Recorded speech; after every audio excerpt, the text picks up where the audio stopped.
Lalu Yusuf merebahkan dirinya mendekat muka ayahnya, serta menangisi dan mencium dia. Dan Yusuf memerintahkan kepada tabib-tabib, yaitu hamba-hambanya, untuk merempah-rempahi mayat ayahnya. Maka tabib-tabib itu merempah-rempahi mayat Israel. Hal itu memerlukan 40 hari lamanya, sebab demikianlah lamanya waktu yang diperlukan untuk merempah-rempahi, dan orang Mesir menangisi dia 70 hari lamanya. Setelah lewat hari-hari penangisan itu, berkatalah Yusuf kepada seisi istana Firaun, "Jika kiranya aku mendapat kasih-Mu, katakanlah kepada Firaun bahwa ayahku telah menyuruh aku bersumpah. Katanya, tidak lama lagi aku akan mati dalam kuburku yang telah kugali di tanah Kanaan. Disitulah kau kuburkan aku. Oleh sebab itu, izinkanlah aku pergi ke sana, supaya aku menguburkan ayahku. Kemudian aku akan kembali." Lalu berkatalah Firaun, "Pergilah ke sana, dan kuburkanlah ayahmu itu, seperti yang telah disuruhnya engkau bersumpah." Lalu berjalanlah Yusuf ke sana untuk menguburkan ayahnya, dan bersama-sama dengan dia berjalanlah semua pegawai Firaun, para tua-tua dari istananya, dan semua tua-tua dari tanah Mesir, serta seisi rumah Yusuf juga, saudara-saudaranya, dan seisi rumah ayahnya. Hanya anak-anaknya serta kambing domba dan lembu sapinya ditinggalkan mereka di tanah Goshen. Baik kereta maupun orang-orang berkuda turut pergi ke sana bersama-sama dengan dia, sehingga iring-iringan itu sangat besar. Setelah mereka sampai ke Goren Haatat yang di seberang sungai Yordan, maka mereka mengadakan di situ ratapan yang sangat sedih dan riuh, dan Yusuf mengadakan perkabungan 7 hari lamanya karena ayahnya itu. Ketika penduduk negeri itu, orang-orang Kanaan, melihat perkabungan di Goren Haatat itu, berkatalah mereka, "Inilah perkabungan orang Mesir yang amat riuh."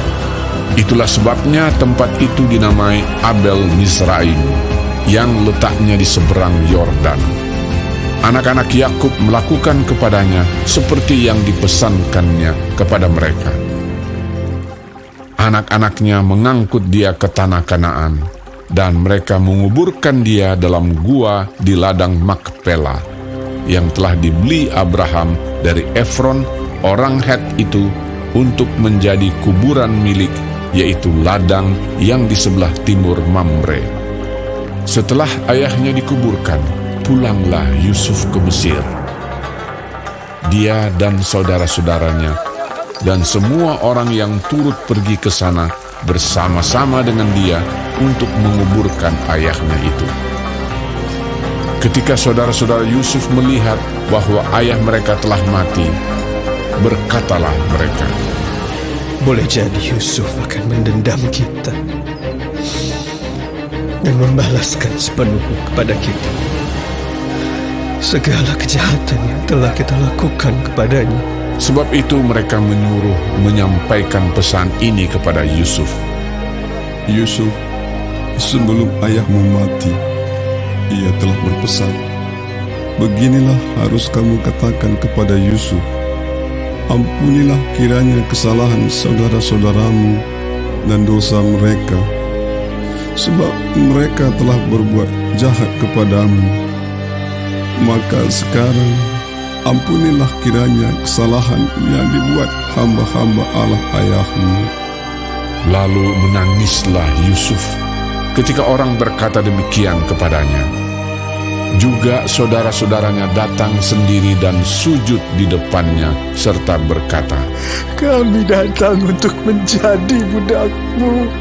Tetapi Yusuf berkata kepada mereka, Janganlah takut, sebab aku inikah pengganti Allah. Memang kamu telah mereka-rekakan yang jahat terhadap aku, tetapi Allah telah mereka-rekakannya untuk kebaikan, dengan maksud melakukan seperti yang terjadi sekarang ini, yakni memelihara hidup suatu bangsa yang besar. Jadi janganlah takut. Aku akan menanggung makanmu dan makan anak-anakmu juga. Demikianlah ia menghiburkan mereka dan menenangkan hati mereka dengan perkataannya.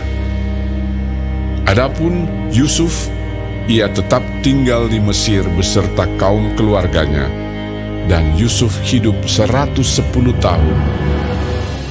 Jadi Yusuf sempat melihat anak cucu Efraim sampai keturunan yang ketiga, juga anak-anak Makhir, anak Manasye, lahir di pangkuan Yusuf. Berkatalah Yusuf kepada saudara-saudaranya, "Tidak lama lagi aku akan mati. Tentu Allah akan memperhatikan kamu dan membawa kamu keluar dari negeri ini ke negeri yang telah dijanjikannya dengan sumpah kepada Abraham, Ishak, dan Yakub." Lalu Yusuf menyuruh anak-anak Israel bersumpah, katanya, "Tentu Allah akan memperhatikan kamu. Pada waktu itu, kamu harus membawa tulang-tulangku dari sini." Kemudian matilah Yusuf, berumur 110 tahun. Mayatnya dirempah-rempahi dan ditaruh dalam peti mati di Mesir.